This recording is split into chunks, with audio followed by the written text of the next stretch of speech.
Ótimo. Bem, meus caros e minhas caras, muito boa noite a todas e todos. Vamos dar início aqui a mais um encontro da nossa disciplina tópica Últimas Reformas Processuais, que nesse semestre ela tem esse formato das repercussões processuais da criminalidade econômica, que é ofertada conjuntamente uma parceria aqui entre a Universidade Federal do Paraná e a Universidade Federal da Bahia, e tenho a honra de receber aqui o meu caríssimo colega e amigo, professor Misael França, que traz consigo a sua turma, e nesse encontro de hoje nós teremos uma apresentação da nossa turma a respeito de um texto que selecionei referente a medidas cautelares patrimoniais no processo penal. É um texto de minha autoria, que seleciono justamente por conta da baixíssima disponibilidade bibliográfica de obras sobre esta matéria no direito processual penal brasileiro, mas que os nossos alunos, a Cibele e o Leonardo, a partir de agora, farão a apresentação à turma de vocês, e a quem eu já de imediato passo a palavra. Muito obrigado pela disponibilidade para o relato, e lembre de falar para o microfone para que todos possam nos ouvir. Bom, boa noite, pessoal. Boa noite, professor. Isso, é importante, desculpa, gente. Só uma observação aqui. Essa questão que o professor Guilherme fala, de atentar para falar próximo ao microfone, é imprescindível. Vai facilitar bastante para a gente aqui a compreensão da abordagem de vocês. E outra questão que eu queria tratar antes da exposição de vocês é que nós tivemos uma reunião, a primeira reunião presencial do Instituto Baiano de Direito Processual Penal, o nosso IBADPP, viu, professor Guilherme? Foi na semana passada. E Vinícius Assunção, que é o nosso presidente, ele está bastante empolgado com essa parceria que nós firmamos para esse semestre e queria envolver o IBADPP de alguma forma. Então, seria interessante a gente pensar em um trabalho de culminância, um webinário final, onde a gente pudesse expor os artigos, né, das turmas, ou alguns voluntários ou voluntárias, se não todo mundo, né, para não ficar uma coisa muito extensa, mas pelo menos uma parte, alguém que se voluntarie para apresentar o seu artigo, as suas conclusões a respeito desses 4 webinários. Seria interessante a participação ou uma outra parceria, né, firmada com o IBADPP. É uma questão para a gente refletir até o final do semestre. O semestre de vocês termina quando mesmo? Termina agora, na primeira semana de maio. Na primeira semana, na primeira quinzena de maio. Nós temos ali até então, mais dia 9. Dia 9. Então, a gente tem um webinário marcado para o dia 5 de maio. Sim. E eu vou antecipar agora para o final de abril. A gente faz o nosso último do dia 5 de maio, tá certo? O segundo. Perfeito. E o outro antes, agora já no mês de abril, no final desse mês, tá bem? Perfeito, São somente essas considerações. Fiquem à vontade aí. Maravilha. Então, Cibele, com a palavra. Dá para me ouvir bem, professor? Ouço sim. Então, o texto que a gente vai analisar hoje, o título dele é Medidas Assecuratórias Patrimoniais, a decretação do bloqueio de bens e outras disformidades. Como o próprio professor disse, né, a autoria dele mesmo. O texto ele vai começar falando ali da tendência do direito penal brasileiro de patrimonializar a repressão criminal. Isso é, as penas que antes elas eram vistas como acessórias apenas da pena privativa de liberdade, hoje em dia elas vão ter um fim em si mesmas. Isso acontece por quê? Em virtude dessa sensação de revanche contra a criminalidade, né? Essa sensação de a gente está fazendo justiça em virtude dessas altas quantias de dinheiro, altas penas que são decretadas, como por exemplo na Operação Lava Jato. Aí o texto ele vai tratar sobre as medidas assecuratórias patrimoniais, que são 3: o arresto, o sequestro e a especialização da hipoteca legal. Essas medidas antes, elas eram relegadas apenas à disciplina de direito processual penal. Então, por isso mesmo que o professor até comentou no início ali, que a gente tem pouca doutrina escrita sobre isso, né? Ele deixa bem claro ali que essas medidas assecuratórias não se aplicam às coisas obtidas por meios criminosos, aos instrumentos de falsificação e objetos falsificados, aos instrumentos utilizados na prática de crimes ou destinados a fins delituosos, desculpem, e aos itens que auxiliem na elucidação dos fatos. Sobre esses quesitos aqui, vai recair a busca e a apreensão. Ele deixa bem claro que não vai ser objeto do texto. Ele vai tratar sobre as 3 medidas assecuratórias. O que acontece?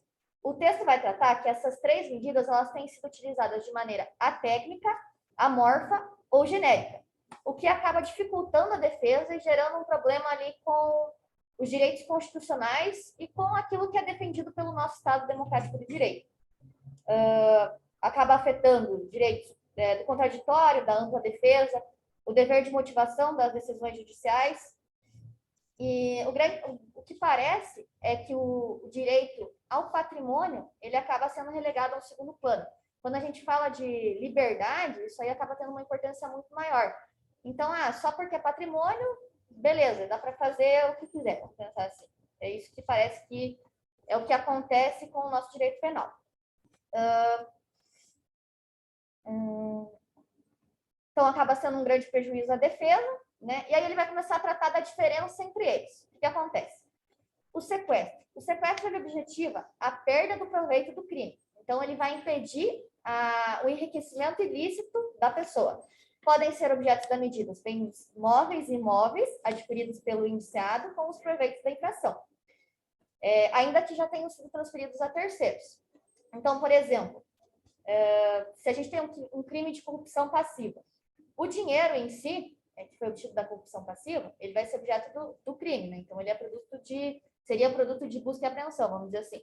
Já os proveitos ilícitos adquiridos com esse dinheiro, ou com ele precisa comprar outra coisa, vamos dizer assim, isso aí seria objeto de sequestro, para a gente prevenir o enriquecimento ilícito. Aí ele vai falar assim, são pressupostos da decretação do sequestro. O fumus commissis delicti, isso é, a presença de indícios veementes, achei que tinha caído, a presença de indícios veementes, né, que foi cometido a infração penal. A referibilidade, o que é a referibilidade? É você ter a certeza de que aquele bem específico foi adquirido com aquele crime específico. Por exemplo, corrupção passiva. Se foi obtido em um outro dia, por exemplo, que não seja um crime continuado, ele vai ser objeto de outro processo. Não posso pegar aquele bem específico para fazer o sequestro daquele bem. E também, como requisito, embora o CPP ele não faça uma previsão expressa, né, a gente também deveria ter o periculum in mora. Por quê? Porque também, como as outras, né, o sequestro ele também é uma medida assecuratória. E muitas vezes a jurisprudência até chega a dispensar isso aí, né, a parte do periculum in mora, mas deveria exigir. Que mais? Ele fala a questão dos 60 dias também. O CPP ele determina que se a ação penal ela não foi intentada em 60 dias após concluídas as diligências, o sequestro ele deve ser levantado. Mas o que acontece? A gente percebe que muitas vezes o efeito do sequestro ele permanece durante anos, porque há um entendimento errôneo jurisprudencial, na verdade, que considera como impróprio esse prazo. Então, acaba se estendendo e a pessoa acaba ficando sem aquele bem durante um longo período de tempo. Daí ele vai tratar do arresto e da especialização da hipoteca legal. Eles têm o mesmo objetivo, eles visam assegurar a reparação do dano causado pelo delito. Então, diferentemente do sequestro, eles vão incidir sobre patrimônio ilícito. Isso é, os bens que foram adquiridos em circunstâncias desvinculadas dos fatos apurados. Ele fala aqui que a especialização da hipoteca legal, antes ela poderia ser requerida no processo para assegurar a reparação do dano e o pagamento das despesas processuais e penas pecuniárias. Só que isso, ele utilizava, vamos dizer assim, o Código Civil também de 1916. Acontece que o Código Civil de 2002, ele excluiu a hipótese que a gente utilizava para assegurar o pagamento de multa e outras despesas e outras penas pecuniárias. Então, teve essa mudança, né, decorrente da mudança do Código Civil. A diferença entre a hipoteca legal, a especialização da hipoteca legal e o arresto, é que o arresto, ao que eu entendi, ele é mais provisório, vamos dizer assim. Então, ele se destina a assegurar com que o bem ele não seja alienado enquanto não sobrevir a decretação da especialização da hipoteca legal, que parece ser um processo mais complicado. Daí, acho que o professor puder também explicar, primeiramente, cada um. Então, assim, quando o acusado não possuir bens móveis e imóveis, quando o acusado não possuir bens imóveis, vai incidir sobre ele, pode incidir o arresto, na verdade, sobre bens móveis. Isso aí ele considera como subsidiário. E, por fim, a questão a ser discutida é que, apesar dessas medidas possuírem requisitos específicos, muitas vezes isso aí é relegado a um segundo plano para o judiciário. Elas acabam se confundindo entre si. Então, ao invés do promotor deixar bem claro na denúncia o que ele quer, vamos dizer assim, ele deixa bem claro, ele fala a palavra bloqueio, por exemplo. Ele não deixa bem claro se ele quer um sequestro, se ele quer um arresto, ou se ele quer uma especialização da hipoteca legal. E isso acaba deixando a defesa muito difícil. O Leonardo vai explicar com mais detalhes aí como funciona essa parte. Obrigado, Sibeli. Boa noite a todos. Bom, eu vou começar então falando primeiro da legislação extravagante, ou seja, a legislação que extrapola o que já está codificado, né? Bom, a primeira legislação que o professor Luquezzi traz é a Lei Antidrogas, ou Lei 11.343 de 2006. Bom, ela estabelece, né, que tanto o produto do crime, né, quanto os seus proventos, né, podem ser tratados, né, ou melhor, podem sofrer medidas cautelares. Além disso, né, ele traz também a Lei de Lavagem de Dinheiro, né, ou Lei 9.613 de 98. Esta lei ela também estabelece, né, que são possíveis as medidas assecuratórias, mas ela não entra no detalhe, né, ou não especifica, né, quanto à espécie. A Lei de Lavagem de Dinheiro, então, ela até coloca que, sim, que essas medidas elas podem servir tanto para reparação de dano quanto para prestações pecuniárias. Uma terceira legislação extravagante, né, trazida pelo professor, é a Lei de Combate ao Crime Organizado. Só que essa lei, curiosamente, né, não trata diretamente, né, das medidas cautelares, né, de forma que então, os meios para essa constrição seriam os do próprio Código de Processo Penal. Um outro ponto abordado pelo professor Luquezzi são as medidas assecuratórias disformes, ou seja, ainda que as medidas, né, as 3 medidas já supracitadas, né, sejam utilizadas, muitas vezes elas estão fora de forma, né, ou fora, digamos, do seu tipo, né, porque são medidas reais típicas. Então, isso com certeza, né, é um problema, né, na medida em que as 3 medidas, né, elas têm pressupostos e finalidades muito específicas, né, muito diversas. Porém, um estudo jurisprudencial mostra justamente essa disformidade na aplicação, né, das medidas. Ali, tanto no uso de medidas inominadas, como a Sibeli acabou de colocar, né, a questão de uso de termos não específicos, como bloqueio, indisponibilidade, né, que não dizem exatamente qual medida está em uso, né, assim como medidas indefinidas. Então, ou seja, tanto o parquê quanto o juízo acabam abordando, né, medidas, ora sequestro, ora arresto, né, sem definir exatamente qual delas que está em tela. E daí, né, o professor traz aqui digamos, algo aqui que eu vou até pedir licença, né, só para usar a mesma expressão. O professor coloca aqui, feixes de decisão que tendem a neutralizar a argumentação defensiva. E aqui o professor coloca 3 hipóteses, né, em que há essa neutralização, né, da argumentação da defesa. Então, por exemplo, se a defesa entende que é um caso de sequestro, o juiz modifica a decisão para arresto. Se a defesa entende que seria um caso de arresto, né, o juízo muda para sequestro, né? E ainda, se a defesa entende que seria um arresto para bem móvel, o juízo também muda a decisão para sequestro. Ou seja, fica, digamos, como se fosse uma decisão, digamos, à espera da defesa, né? Conforme a defesa digamos, argumenta, o juízo modifica, né, a fim de manter, digamos, aquela medida, entre aspas, válida. Aqui também o professor traz digamos, uma metáfora que eu achei bem interessante, né? Quando ele fala aqui que, por exemplo, se uma prisão preventiva, né, ou temporária fosse definida sem que os argumentos, né, ou, perdão, sem que o fundamento específico da prisão de cada investigado estivesse muito bem claro, enfim, ninguém diria que essa prisão não é ilegal. Então, da mesma maneira, essas medidas cautelares ou assecuratórias, né, patrimoniais, também têm que ser muito bem definidas, né, a fim de não se tornarem ilegais. Um outro ponto, né, que o professor aborda é a respeito, né, de disformidades que prejudicam tanto o princípio do contraditório quanto da ampla defesa.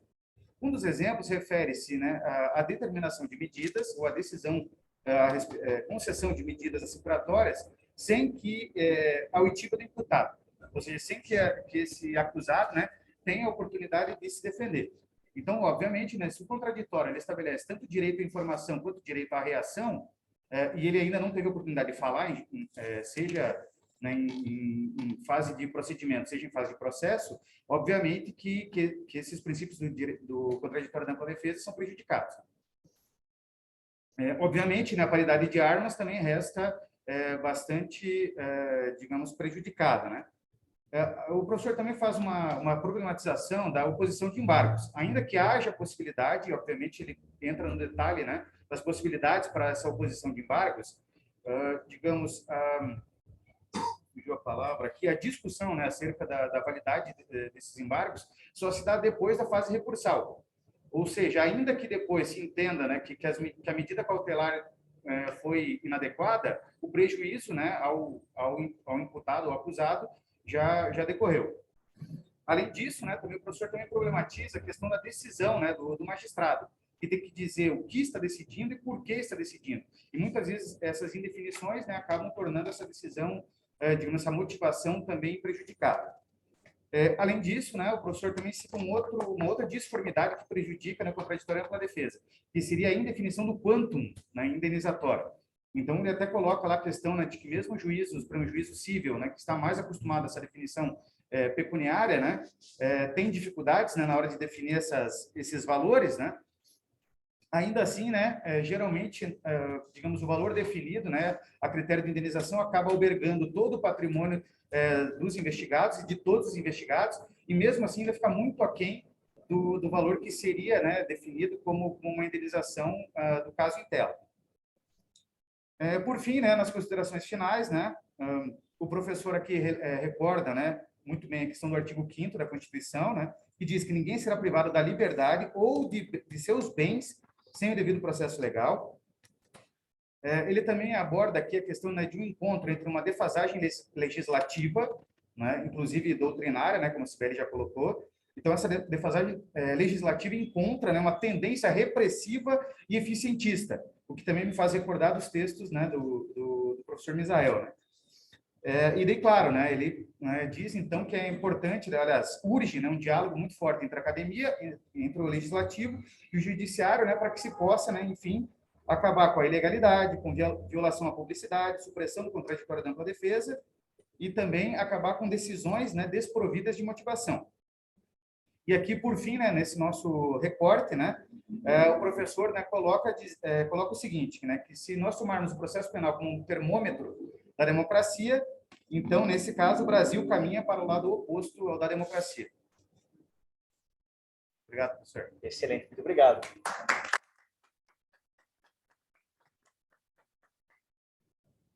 Professor Misael, quer iniciar pelas considerações?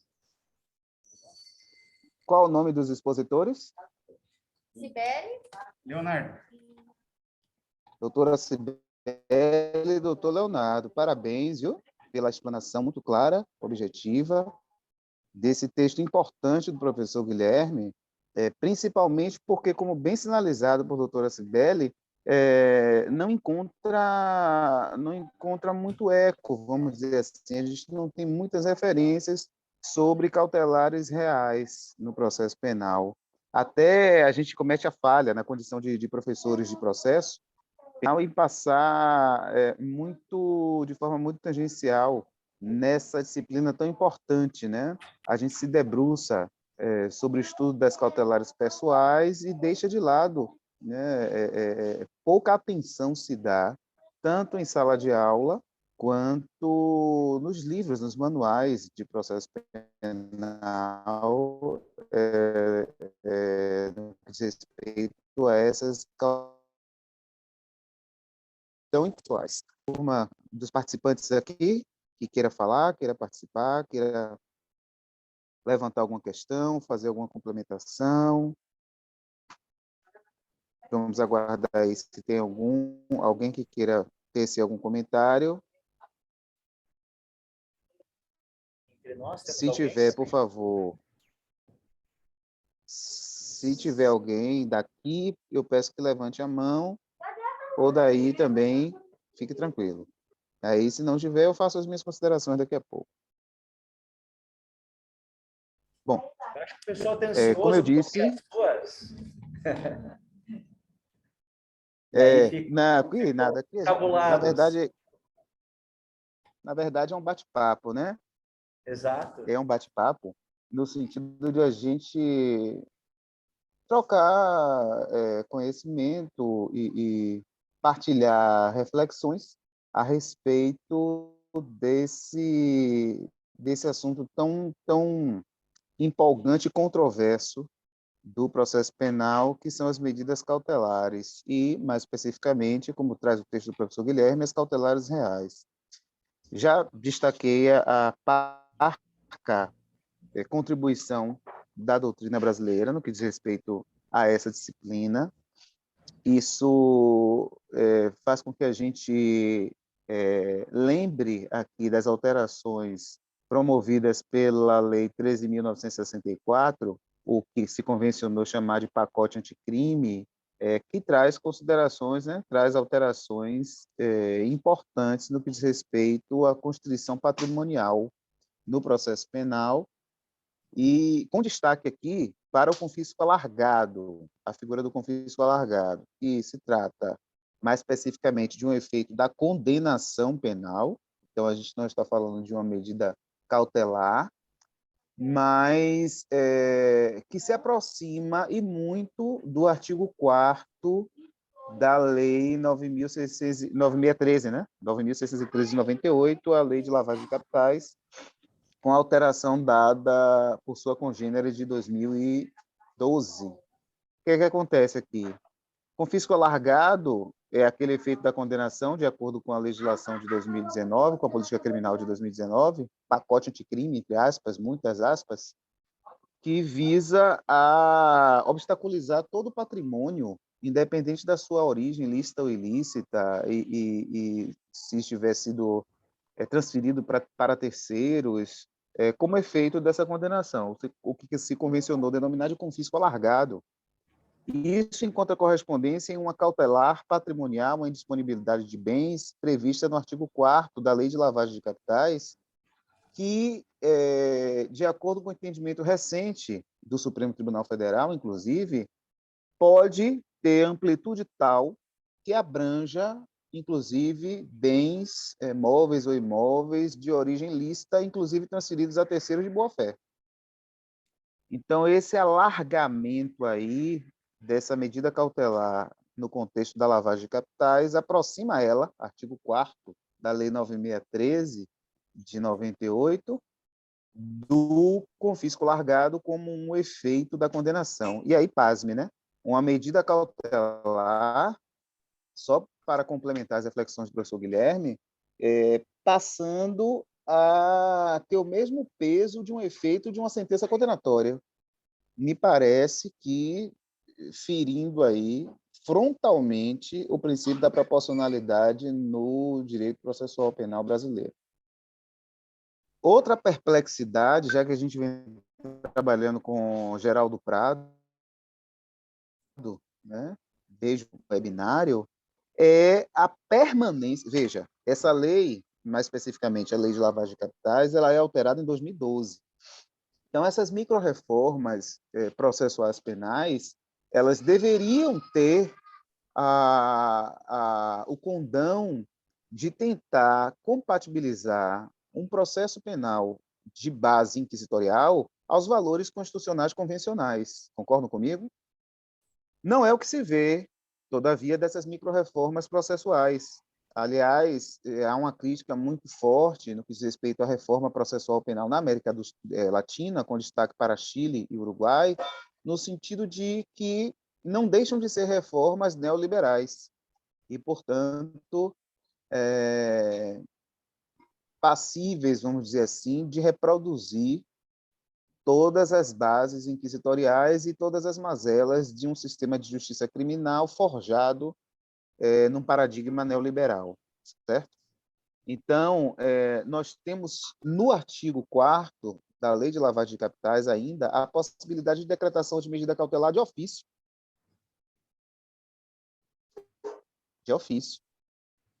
violando aí os pilares do sistema acusatório de processo penal, né? Numa reforma de 2012. Então, se esperava que o legislador de 2012 já estivesse familiarizado com valores preconizados pelo Constituinte na Carta de 88. Né? Mas, ainda assim, nós reproduzimos, e em 2019, né, mais recente, talvez agora, na semana passada, a lei que altera a lei de abuso de autoridade para prever crime de violência institucional, a lei de 31 de março de 2022, ela tem uma aparência de evitar revitimização, estar atenta para a vitimologia. Todavia, quando se vai atentar para os dispositivos dessa lei, parece ter sido publicada, e aí é uma crítica minha, para ser contraproducente, né? Para deixar relegitimar a revitimização que é marca do sistema de justiça criminal retributivo que nós adotamos. Então, cautelares decretadas de ofício, reminiscência inquisitorial, portanto, muito embora a própria ideia de medidas cautelares reais, né, que incidem sobre bens, a própria existência delas teria em tese, melhor dizendo, a missão de limitar as hipóteses de constrição, de restrição da liberdade ambulatorial no processo penal. Veja o que acontece com o 319, né, com a reforma de 2011. Você tem medidas cautelares diversas da prisão, medidas cautelares pessoais diversas da prisão. Por mais que sejam medidas cautelares pessoais, mas elas acabam, né, pelo menos a ideia delas é de restringir os espaços de constrição à liberdade e ampliar as chances de liberdade no processo penal, liberdade ambulatorial, né? Liberdade de locomoção. Nessa mesma linha, a ideia de adoção de medidas cautelares reais deveria servir a essa finalidade, de ampliar os espaços de liberdade de locomoção na medida em que se tornaria suficiente a constrição patrimonial de alguém que se vê envolvido numa persecução penal.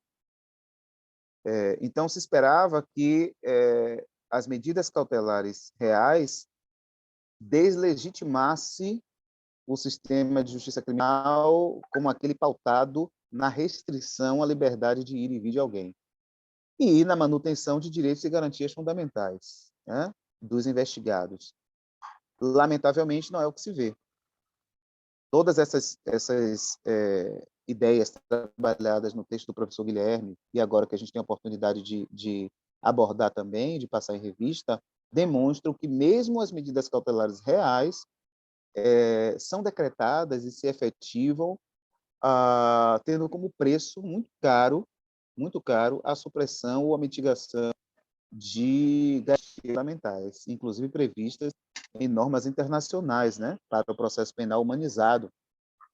Eu falei do sistema acusatório, que é um dos pilares desse processo penal constitucionalizado democrático, que é violado, né, que sofre muito em suas bases com essa previsão, por exemplo, de decretação de medida cautelar de ofício, mas ainda existe um argumento muito forte em favor do sigilo que vocês abordaram aí, dessa medida cautelar, da ausência da filtragem, do contraditório e da ampla defesa, quando da decretação dessa medida. E eu falava disso em sala de aula, hoje, né, coincidentemente, lembrando do texto do professor Guilherme, e as perguntas que vieram de duas turmas, uma de processo penal especial e uma de processo penal 2, foi a seguinte: mas qual é a garantia, professor Guilherme? Eu fiquei angustiado com essa pergunta, sinceramente. Eu queria que a gente refletisse junto como é que a gente vai amadurecer essas questões, né, em sala de aula. Qual é a garantia que o advogado vai dar, que o defensor vai dar, de que não vai destruir provas se obtiver informações sigilosas, por exemplo, da colaboração premiada ou de uma medida cautelar, como essa, o sequestro, o arresto, né? Ou uma interceptação telefônica. Tudo isso, essa pergunta vai no sentido de tentar justificar a limitação, né, preconizada pela súmula vinculante 14, o Estatuto da OAB, no seu artigo 7º, também reforça essa ideia que a defesa só deve ter acesso a elementos de prova já concluídos, já documentados, né, em sede de procedimento investigativo. E eu me questiono o porquê, né? Eu tenho dificuldade, aí eu confesso a vocês que eu tenho uma dificuldade de compreender a razão disso, tendo em vista que o Ministério Público não tem essa mesma vedação e é parte do processo penal. Será que isso não é presumir uma culpabilidade ou um risco de prejuízo causado pela defesa ao ter acesso, né, antecipado, vamos dizer assim, prematuro, a um requerimento, uma representação pela decretação de medida cautelar, de uma interceptação telefônica, de uma quebra, certo? De um arresto, sequestro, de uma disponibilidade de bens, enfim. Será que isso não é presunção de perigo? Mas, ao mesmo tempo, outra pergunta que se coloca: a Constituição Federal não estabelece justiça? Não, o processo penal constitucionalizado não é aquele pautado pela paridade de armas? Então, por que razão se insistir, né, nessa limitação de acesso da defesa a esses elementos de natureza cautelar, certo?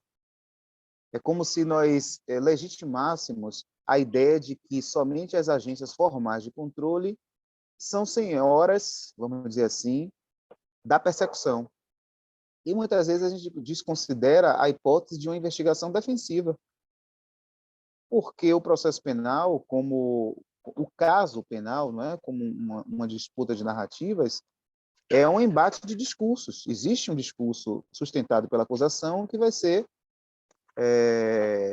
colocar em contraposição ao discurso da defesa. Então, por que a defesa não teria atribuição ou a ela não se reconheceria legitimidade para figurar de forma isonômica, vamos dizer assim, com o Ministério Público desde o início da persecução penal, por conta do risco de a defesa vazar informações para o seu cliente e atrapalhar a investigação?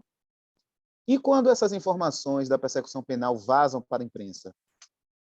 Me parece que é a defesa aquela que teria maior interesse no sigilo, na rigidez da persecução penal desde o seu início.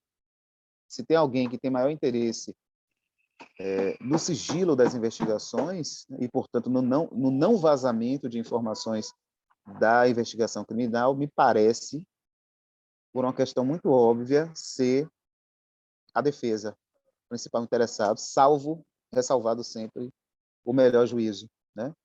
O melhor juízo. Então, eu coloco aí em xeque a presunção de inocência, como o professor Guilherme colocou e vocês abordaram muito bem, até porque quando se decreta de forma ampliada a indisponibilidade de bens numa medida cautelar de natureza real, se fundamenta no risco de dilapidação desses bens. Há um risco de que, se esses bens não foram obstaculizados, o suspeito dará perdimento, né? Dilapidará seu patrimônio de forma dolosa. Então, existe uma presunção contra o réu, né? Contra o suspeito, quando, na verdade, o que está previsto, né, expressamente no 557 é a presunção de inocência. É um desafio muito grande garantir a rigidez da persecução penal e, ao mesmo tempo, não sei como é que a gente poderia fazer, aludir ou nos socorrer dos ensinamentos de direito constitucional para ponderar esses interesses, né, aparentemente em conflito no caso concreto. E ainda existe uma defesa falaciosa a essa supressão ou mitigação de garantia no que diz respeito às medidas cautelares, né, reais, especificamente, é de que elas devem ser resguardadas, né, da defesa e dos seus assistidos, né, do próprio suspeito, do investigado, como um direito da sociedade, uma garantia pró-societate. Mas a gente precisa lembrar que é uma garantia da sociedade também o devido processo legal e a observância de direitos e garantias fundamentais, como a presunção de inocência. É, ou pelo menos deveria ser, de interesse da coletividade também, a observância desses direitos, que, no primeiro olhar, são direitos, são garantias do indivíduo, né? Mas esse indivíduo é parte de uma coletividade e essa coletividade também deve zelar pela observância desses direitos básicos. Daí a noção de que o Ministério Público é sempre, e sempre deve ser visto, como custos iuris, né? Fiscal da ordem jurídica, guardião da ordem democrática, muito mais do que o titular privativo de uma ação penal pública. Falou-se aí na questão da ausência de contraditório. Esse contraditório seria postergado, diferido, né? Como a doutrina chama, contraditório diferido, não é o contraditório real que acontece no momento da produção da prova. Mas é importante que a gente lembre, e o 155, ele permite isso, né? Que essas provas elas sejam efetivadas, sejam produzidas sem contraditório real e sim postergado. É importante lembrar do que preconiza o artigo 7º do Estatuto da OAB, com alteração dada pela lei de 2016, ampliando a possibilidade, por exemplo, de oferta de quesitos por parte da defesa na investigação.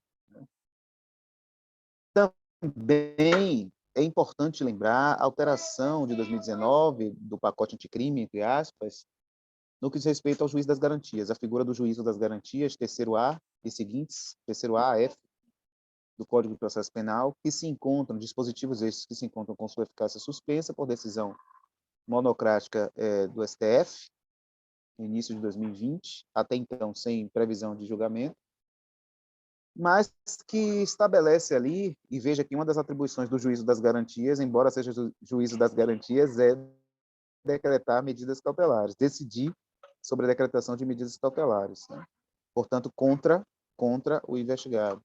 Mas existe ali uma possibilidade de se ouvir a defesa, não seria inaudita alterar paz, totalmente, né? Existe ali um ensaio de contraditório, vamos dizer assim, a partir do terceiro A, que, lamentavelmente, é um lampejo garantista do legislador de 2019, mas que, lamentavelmente, se encontra como outros dispositivos garantistas do que se convencionou chamar de pacote de crime, se encontra com sua eficácia suspensa. Não sabemos até quando.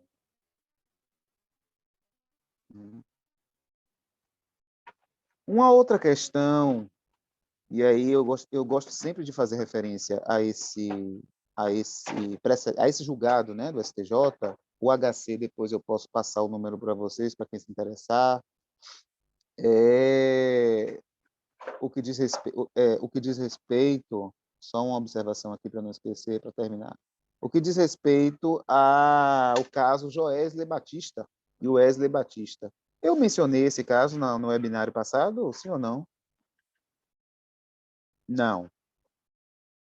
No ano passado, a sexta turma do STJ, sob a relatoria do ministro Rogério Schietti, concedeu a ordem em habeas corpus para Joesley Batista, com extensão para seu irmão Wesley Batista, que estavam afastados da administração do grupo JIF desde 2019, porque respondiam por crime de insider trading, né, tráfico de informação sigilosa para operar no mercado de valores mobiliários. É uma lei de 76, uma lei antiga, mas que é bastante atual, né, no que diz respeito à atuação dessas determinadas empresas no contexto do tráfico de influências, de informações. Então, houve a concessão dessa ordem de habeas corpus, ministro Rogério Schietti, e eles estavam afastados. A medida de cautelar era de afastamento da administração do grupo JF, justamente por conta desse delito, um desses delitos, né, insider trading. E o que é interessante nessa fundamentação, 2 tópicos. Embora não seja uma cautelar real, né, uma cautelar pessoal, porque afasta o indivíduo da administração de seus bens, ele não podia, ele estava afastado dessa administração como uma medida cautelar. O relator considerou que, no contexto da pandemia, desdobramentos da pandemia, né, o afastamento desses 2 proprietários da administração do grupo estava afetando de forma negativa os empregos do grupo JF. Então, se considerou que eles precisavam voltar para a administração da empresa, do empreendimento, do grupo, sob pena da perda, do prejuízo de diversas famílias que dependiam, que tinham sustento vinculado à rigidez, à integridade, ao bom funcionamento do grupo JF. Sobretudo na crise econômica causada no contexto de crise sanitária, que os ingleses preferem chamar de sindemia, como algo mais amplo do que uma mera pandemia, né? Mera aqui no sentido de a pandemia como crise sanitária geraria desdobramentos de ordem econômica, de ordem familiar, de ordem comportamental, né? De ordem racial, e tudo isso levaria o nome, vamos dizer assim, esse conjunto todo desses desdobramentos de uma crise sanitária provocada pelo SARS-CoV-19, de sindemia, como a comunidade médica no Reino Unido preferiu chamar. Então, se considerou esse contexto para flexibilizar medidas cautelares, inclusive olhando para questões econômicas patrimoniais, embora não seja uma cautelar real. E, para além disso, se considerou a adoção de um programa de compliance dentro do grupo JF, de governança interna, que estava impedindo a prática ou diminuindo o risco de cometimento de ilícitos dentro do grupo desde 2019. Então, esses 2 fatores, né, foram bastante seminais para que a ordem de habeas corpus fosse concedida pelo STJ, inclusive com extensão para aquele que não figurava como paciente da ação. Certo? E, por fim, uma observação importante que vocês trouxeram aí é de que nós estamos trilhando num lado oposto do que se espera de uma reforma democrática, de um processo democrático. Não foi isso que foi colocado? O professor Guilherme traz isso nas suas considerações finais, e vocês abordaram muito bem, de que, olhando para tudo isso, né, esse trilhar do processo penal brasileiro, parece que nós estamos rumando em um outro curso contrário, num lado oposto ao que preconiza, ao que estabelece os ditames democráticos para o processo penal. Estão vendo aí, ouvindo? Ficou tudo escuro aqui agora, gente. Vocês estão ainda aí? Escureceu tudo. Nós te ouvimos, professor, ouvimos bem. Ah, tá, pronto. É exatamente isso. Não, era só para concluir. Ao que parece, é isso mesmo. E eu acho que a dificuldade de um processo penal, efetivamente, que siga na mesma linha da democracia, primeiro é que a gente precisa questionar se efetivamente a gente conseguiu alcançar uma ordem democrática, né?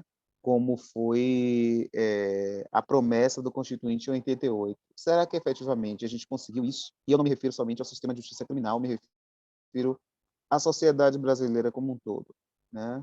a gente conseguiu efetivar um regime democrático no Brasil, e aí a gente precisa aludir até a formação de uma Assembleia Constituinte ali, antes de 88, 85, para que, como foi a transição, como essa transição da ditadura militar para a ordem constitucional de 88 foi feita, a fim de a gente questionar se efetivamente esse regime democrático se implementou no país. Eu tenho minhas dúvidas, e são sérias dúvidas nesse sentido. Processo penal de base inquisitorial, antigarantista, né, contribui para que a gente esteja sempre trilhando um lado oposto à democracia real, substancial, como diz Ferraioli, e o fato de nós estarmos fazendo reformas, investindo em micro-reformas de cunho neoliberal, que acabam desviando o processo penal brasileiro do seu curso de um processo penal constitucionalizado, né, devoto dos pilares democráticos fixados pelo Constituinte de 88 e pelas normas internacionais correlatas, com destaque para o Pacto de São José da Costa Rica. Eu acho que há muito a se fazer ainda, né, nesse contexto, nesse setor das medidas cautelares reais. O texto do professor Guilherme já é um avanço, né, muito grande, porque joga luzes e, numa abordagem crítica desse capítulo do direito processual penal brasileiro, e eu tenho certeza de que ele servirá como farol aí e como combustível, né, para que a gente continue estendendo, se é que é possível.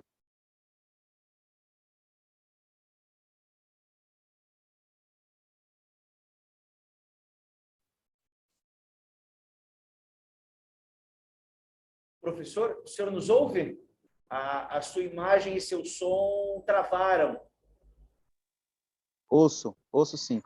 Acho que agora voltou, agora voltou. Desculpe, o professor estava no término da sua fala. Eu dizia que esse texto seu serve de alento, né, de combustível para que a gente continue apostando, né, canalizando esforços para...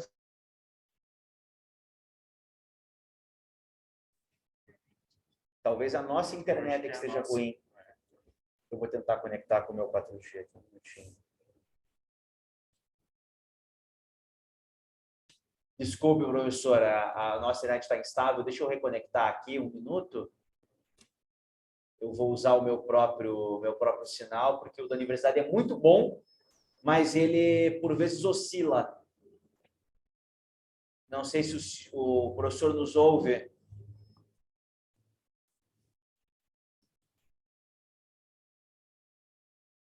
Professor, o senhor nos ouve agora?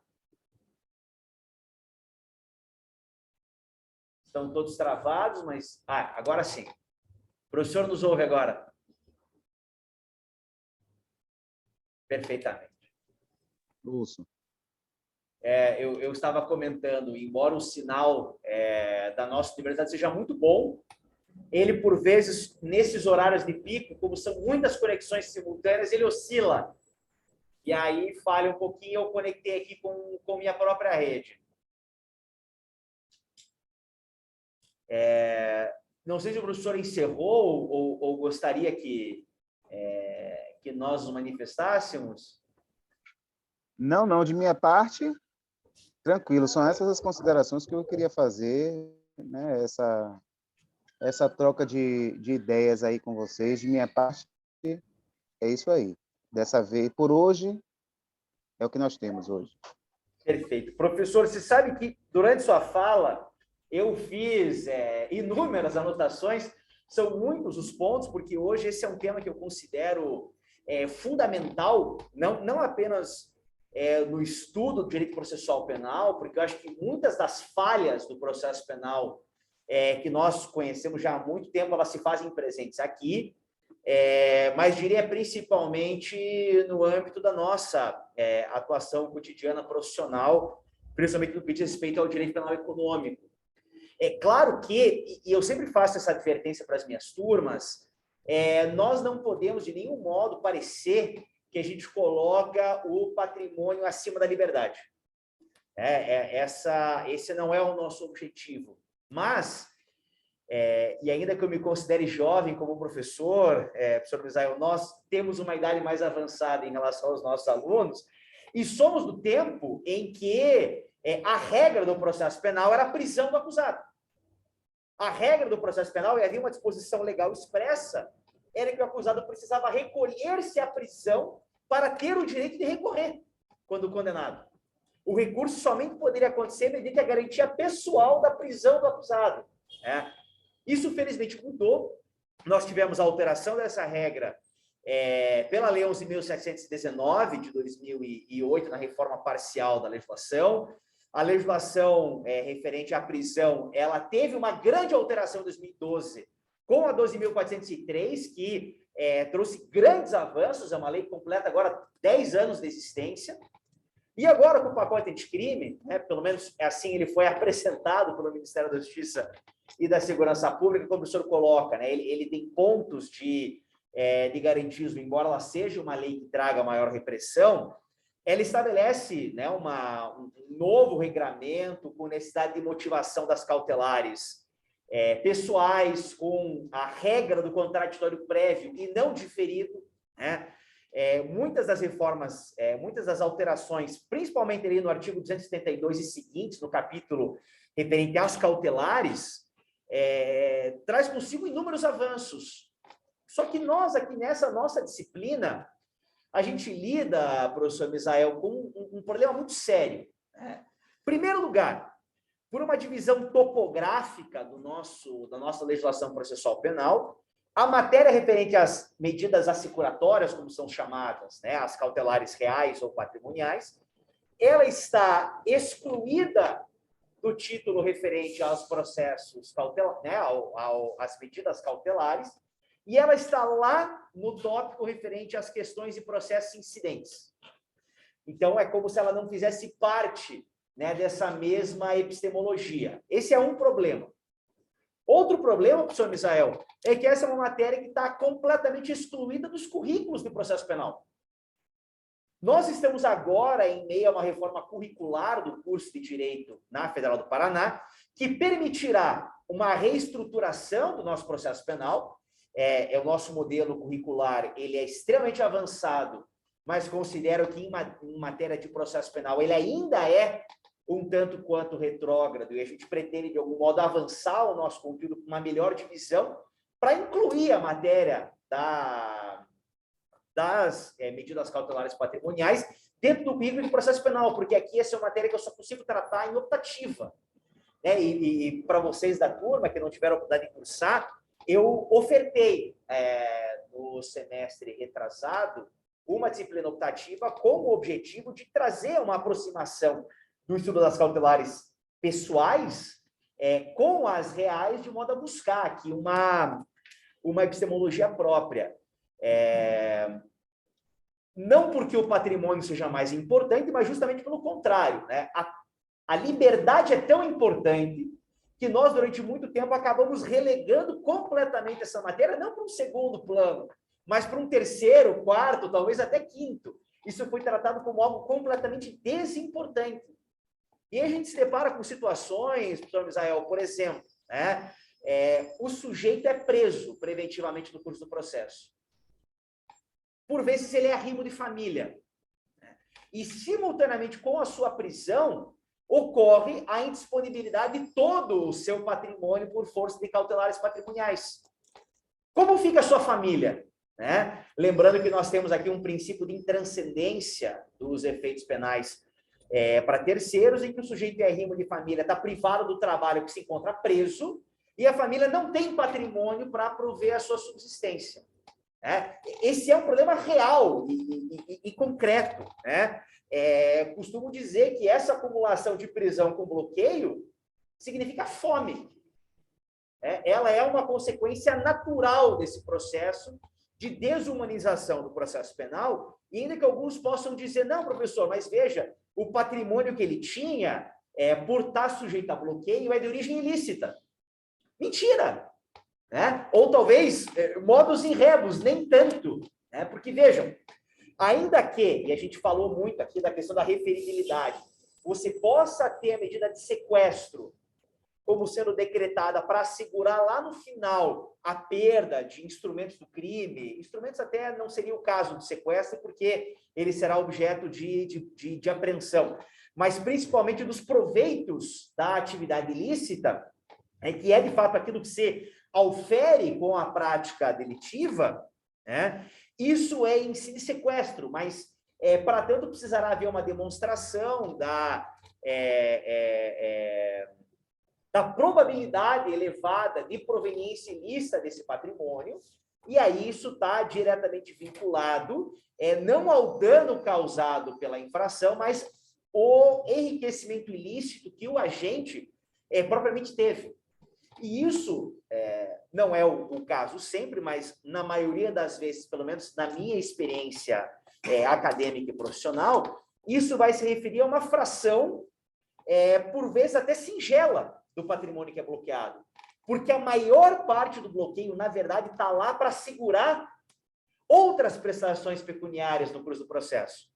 Eventual pena de multa, que é calculada sempre com base no seu máximo em perspectiva, né? E, portanto, eu costumo brincar que isso é chutado para cima, né? Numa conta de chegada que se faz para tentar chegar ao máximo, né? No limite do patrimônio do indivíduo, bem como alguma eventual reparação do dano, que também é aferida sempre em sua perspectiva máxima e mais, numa lógica completamente torta de solidariedade, em que se exige, né, em vez da totalidade da dívida individualmente de cada um, cabendo o regresso dos demais agentes contra o regresso, perdão, do agente que é alvo da medida contra os demais coautores, o que nós temos visto no processo penal brasileiro é uma solidariedade que não tem previsão em lugar algum, em que se exige o montante total da dívida individualmente de cada um dos acusados, acautelando muitas vezes o quíntuplo, o décuplo do valor que precisava se acautelar. Isso não tem natureza acautelatória, isso tem natureza expropriatória, né? Justamente buscando, de algum modo, chegar à constrição absoluta do indivíduo, né? A privação absoluta de seus bens, para que ele não tenha outra escolha, senão a de se curvar perante as autoridades e se submeter, muitas vezes, a um processo de colaboração, por exemplo, né? Esse é um problema seríssimo aqui que a gente encontra. Eu anotei uma série de questões aqui que o professor colocou para nós, professor Misael, por exemplo, a disciplina do artigo 319. Olha que bacana, né? A gente dá lá uma série de medidas que são alternativas à prisão, medidas cautelares pessoais, portanto. Mas uma delas, por exemplo, da proibição de determinadas atividades, a gente tem visto, eu já vi isso em pelo menos 3 casos em que eu atuei, em que, em substituição à liberdade do indivíduo, coloca-se uma proibição não só dele, como de pessoas jurídicas vinculadas a ele, muitas vezes nas quais, isso já vi em pelo menos 2 casos, nas quais o acusado preso sequer figura como sócio ou administrador da pessoa jurídica, e coloca-se essa proibição que tem muito mais natureza real, patrimonial, do que propriamente pessoal, como substituição à prisão. Então, penso, professor Misael, esse é um caminho que eu nunca tinha pensado, nas cautelares reais de bloqueio patrimonial, além de, né, embora isso envolva uma questão de referibilidade com os efeitos genéricos da condenação lá do artigo 91 do Código Penal, nós poderíamos pensar dentro da lógica de cautelabilidade do perículo, que precisa ser demonstrado nesses casos, senão não é medida cautelar, né, ela é uma medida obrigatória, de estabelecer isso em alguma medida vinculada ao periculum libertatis ou então em substituição à prisão. Esse é um raciocínio possível que, pelo menos de lege ferenda, a gente pode estabelecer, ainda que não propriamente de lege lata. Isso é muito bacana. Sem falar, professor, já que a gente está falando dessas questões de vedação de contratar, o problema que a gente tem visto justamente de extrapolar a pessoalidade das medidas, quando além de alcançar as pessoas naturais acusadas, passa a se alcançar grupos econômicos ou pessoas jurídicas ligadas a ela. Lembrando que, isso já foi matéria aqui do nosso curso, a gente falou bastante já sobre isso, a regra do processo penal brasileiro é a societas delinquere non potest, né? Pessoas jurídicas não cometem crimes, isso tem uma tendência de mudar, mas como você pode ter uma medida no processo penal que alcança outras pessoas que não as partes envolvidas no processo, né? Isso acabaria resultando, considerando a regra de referibilidade, numa transcendência da pena criminal, né?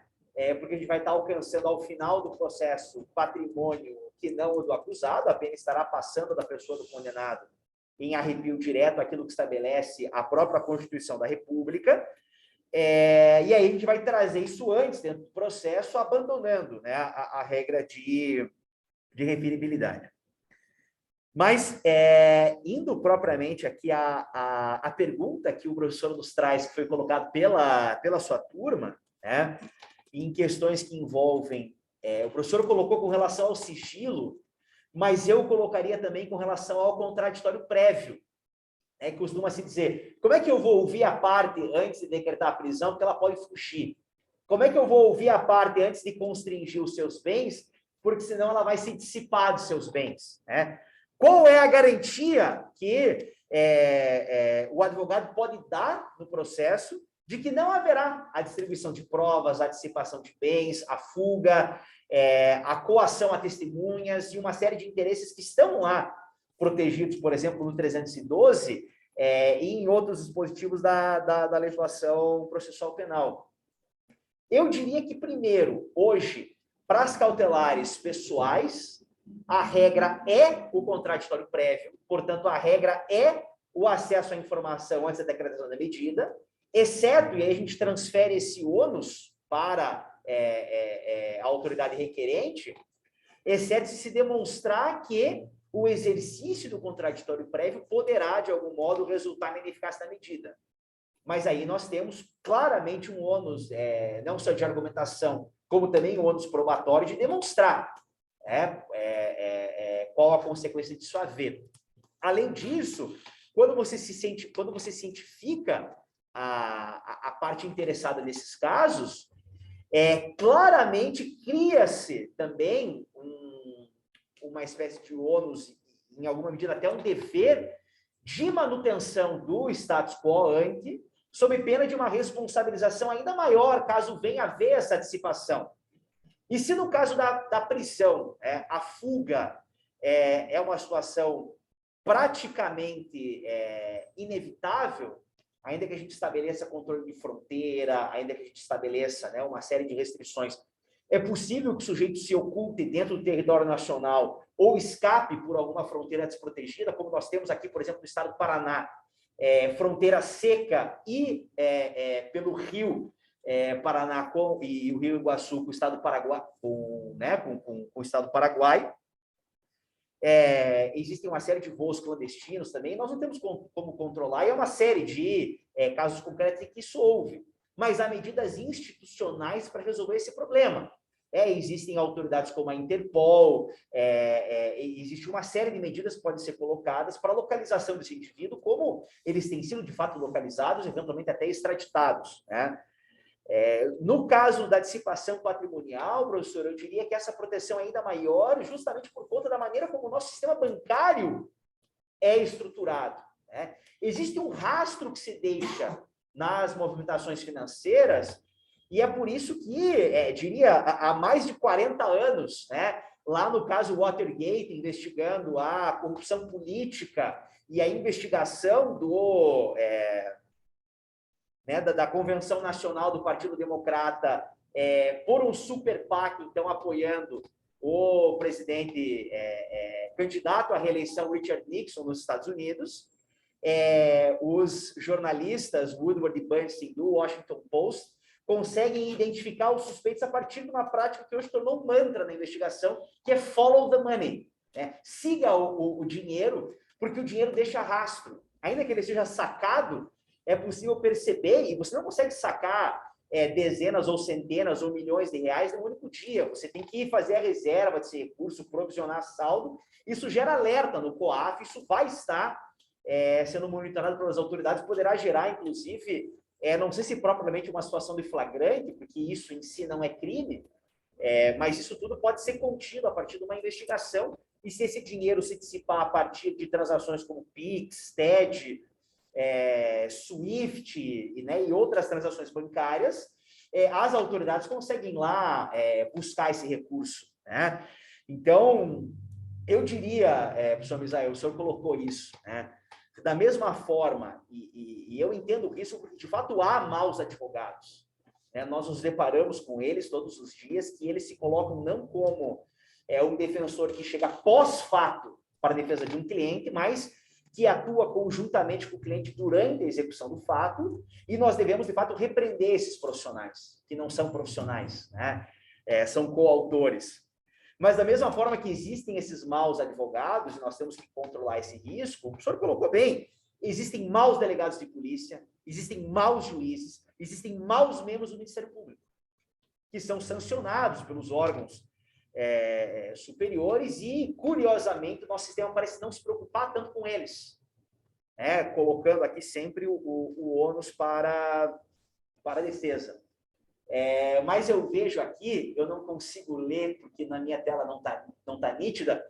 Eu não sei se o professor Misael consegue ler, ou então eu chego pertinho aqui da tela, e a gente recebeu uma pergunta ou um comentário no chat. O professor Misael consegue ler para nós, professor? Eu vou tentar aqui, ler aqui para vocês. Espera aí. Deixa eu ver se eu consigo aqui no bate-papo.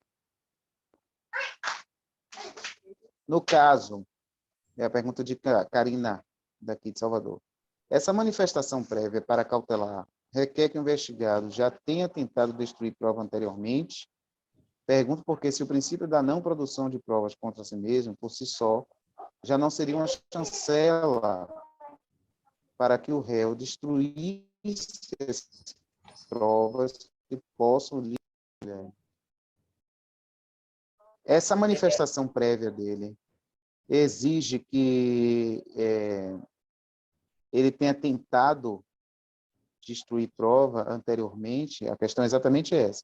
No caso, essa manifestação prévia para cautelar requer que o investigado já tenha tentado destruir prova anteriormente? Eu diria que sim, professor. Não sei se o senhor concorda, porque como a gente tem uma regra clara hoje de contemporaneidade para a decretação de qualquer medida cautelar, eu não vou lembrar de cabeça, mas isso eu acho que está no 320 ou 321. Não vou me lembrar de cabeça agora qual é o dispositivo do CTP que trata dessa questão. Você precisa ter tido um fato pretérito, né, em que você estabeleça o periculum libertatis, e aí, em vez do juiz decretar inaudita altera parte a medida, ele deve agora, como regra, intimar a parte para que ela diga se ela destruiu prova ou não, para que ela apresente quais foram os fundamentos, né? Então, o Ministério Público não pode simplesmente procurar o juiz e diz, chame a parte aqui para ela nos dizer se ela está destruindo prova ou não. E eu diria, Karina, nesse ponto eu concordo com você, isso é até um estímulo, dizendo, tem essa prova aí, ela está em risco, né, diga sobre ela, isso pode até servir como um gatilho, vai lá e destrua a prova porque estão querendo saber sobre ela. Aqui não. É preciso que esse fato já tenha ocorrido, né, que a liberdade do sujeito represente, de fato, algum risco para a instrução processual, e aí você intima para dizer, você gerou risco à instrução processual, sim ou não? E aí você estabelece esse contraditório prévio, que a regra anteriormente era manda prender, e impede o habeas corpus para discutir se deveríamos ter te prendido ou não. E é o que tem acontecido em alguma medida nas cautelares patrimoniais, porque eles bloqueiam o teu patrimônio, e um dia, quem sabe, você tem o direito de discutir se o teu patrimônio deveria não ter sido bloqueado. Porque os embargos do acusado vão ser discutidos lá depois do trânsito em julgado, e ninguém sabe, isso não está claro em lugar nenhum, quais são as medidas de impugnação, se você deve entrar com mandado de segurança, se você deve apelar da decisão, embora ela não seja uma sentença definitiva. Isso é muito maltratado hoje na jurisprudência. Não sei, professor Misael, se o senhor concorda. Perfeitamente, sim. Exatamente. Muito embora tenha precedentes do próprio Supremo Tribunal Federal defendendo essa contemporaneidade, né, antes da lei mesmo, antes da reforma de 2019, que trouxe essas considerações para cá, existe ainda uma dificuldade muito grande, né, de se reconhecer que os pressupostos, principalmente o periculum libertatis, né, para a decretação dessa cautelar, passam pela constatação de dados concretos de que, efetivamente, essa cautelar precisa ser decretada. Ainda existe uma dificuldade muito grande dos tribunais, né, no Poder Judiciário brasileiro, e, lamentavelmente, com parcela do Ministério Horário, a decretação, simplesmente pela gravidade em abstrato do delito, né, ou porque, se solto, poderá voltar a delinquir, numa flagrante presunção de culpabilidade. Então, a ideia de um contraditório prévio é um avanço nesse sentido. Os precedentes do STF também constituem, me parece que, um progresso no sentido de reconhecer essa contemporaneidade, mas volto a dizer, inclusive na linha das conclusões do professor Guilherme, ainda há muito a ser feito, né? Ainda há muito a ser feito no sentido de compatibilizar a disciplina das cautelares no processo penal com as garantias básicas de quem responde à persecução. Mas concordo contigo, sim. Perfeito, professor. Eu não sei se o Leonardo, ou a Cibele, ou mais alguém da turma, gostaria de aproveitar esse momento final para colocar algum ponto de discussão, alguma colocação adicional, eventualmente até alguma pergunta, aproveitando que a gente tem aqui essa convivência privilegiada com a Federal da Bahia. Eu só tenho um pequeno problema com a bateria do celular. Eu estou do celular, certo? Ah, tá. Hoje eu estou do celular, não estou do notebook. E aí eu estou com a bateria indo embora. Acho que a gente tem 6 minutos para encerrar. A Milena, só queria colocar uma pergunta aqui para nós. Milena, fique à vontade de eu reposicionar o microfone. Na verdade, talvez seja uma coisa assim de ignorância minha, porque realmente esse conteúdo eu nunca tive contato, acho que antes dessa aula mesmo. Quando o professor fala mesmo em bloqueio, o bloqueio, na realidade, ele é, por exemplo, um efeito dessas medidas securatórias de uma forma geral, ou o que se entende por, tipo, o bloqueio de bens? Porque eu percebo da leitura, talvez eu acho que ano passado teve o caso do ICP, da Constituição ICP, do pagado e do sequestro.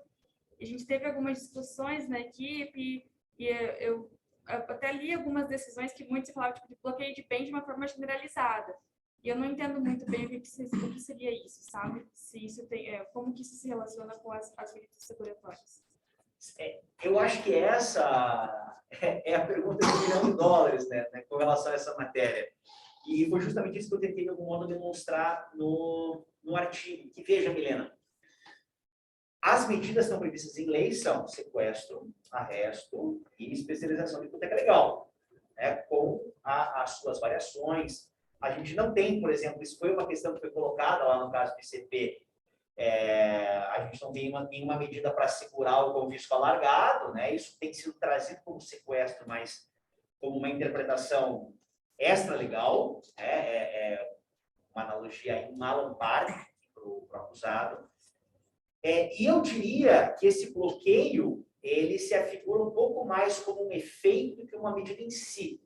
Porque o que acontece? Né? A perda dos bens, ou então, né, o pagamento desses eventual reparação do dano, ele somente vai ocorrer ao final do processo com o trânsito julgado. O que as medidas cautelares buscam assegurar é a disponibilidade desses bens para o confisco ou para a reparação do dano, ou eventualmente pagamento de pena de multa, ou alguma outra sanção de natureza pecuniária. Embora a gente também possa fazer críticas a essas questões, enfim. Então, a ideia é que, por meio dessas medidas cautelares, os bens tornem-se indisponíveis. Só que se a gente for pegar, por exemplo, a legislação referente à improbidade administrativa, você vai ter lá no âmbito do processo civil uma medida chamada indisponibilidade de bens, que é diferente da medida do processo penal. E a ideia lá é dizer, né, você continua sendo o titular desses bens, né, isso não afeta ainda o direito de propriedade, mas ele afeta uma série de direitos inerentes à propriedade, como eventualmente a disposição, né, eventualmente não, sempre à disposição, e eventualmente isso pode até afetar o uso, o gozo, a fruição do bem, né? E por isso que é importante a gente aprofundar um pouquinho o estudo de direitos reais para poder compreender essa matéria. Então, como o bloqueio ou a indisponibilidade em matéria penal, ela tem sido utilizada como uma espécie... eu vou usar a palavra estratégia, né? Talvez haja uma palavra melhor, para não se vincular aos pressupostos e requisitos dessas medidas que possuem pressupostos e requisitos específicos. Sequestro é diferente de arresto, né? Aí você decreta, eu já vi, sequestro barra arresto, sem dizer o que está sujeito a quê, ou eventualmente decreta o bloqueio, né? Uma medida disforme, amorfa, que se aplica a tudo. O bloqueio ele seria um efeito, mas você antecipa isso para não vincular, enfim, que seria mais ou menos como você decretar, sei lá, o recolhimento à prisão do acusado, sem dizer se é preventiva, se é temporária, se ela é em flagrante delito, se ele é em razão do trânsito julgado da condenação. A gente não poderia fazer isso, porque você tem que poder combater justamente esses... Puxa, o professor Misael caiu os pressupostos e requisitos, mas, enfim... Acho que depois ele vai poder assistir a gente na gravação que eu vou mandar para ele, mas a questão seria essa. Não sei se eu me fiz claro. Não, Maravilha, gente. Então, eu vou pedir a Karina, ao Anderson e a Eric que transmitam o meu fraterno abraço ao professor Misael, não consegui me despedir dele, mas deixo registrado aqui os meus cumprimentos, não apenas a ele, mas a toda a Faculdade de Direito da Federal da Bahia e a vocês, a turma. Nós, por hoje, encerramos, mas aguardo ansioso a definição da data do nosso próximo encontro, em que os estudantes da Federal da Bahia apresentarão à nossa turma um texto que será escolhido pelo professor Misael, e que será distribuído aqui para a nossa leitura prévia. Então, minhas caras e meus caros, uma boa noite a vocês e bons estudos. Valeu, tchau, tchau. Boa noite, pessoal. Foi um prazer. Boa noite. Até a próxima. Tchau.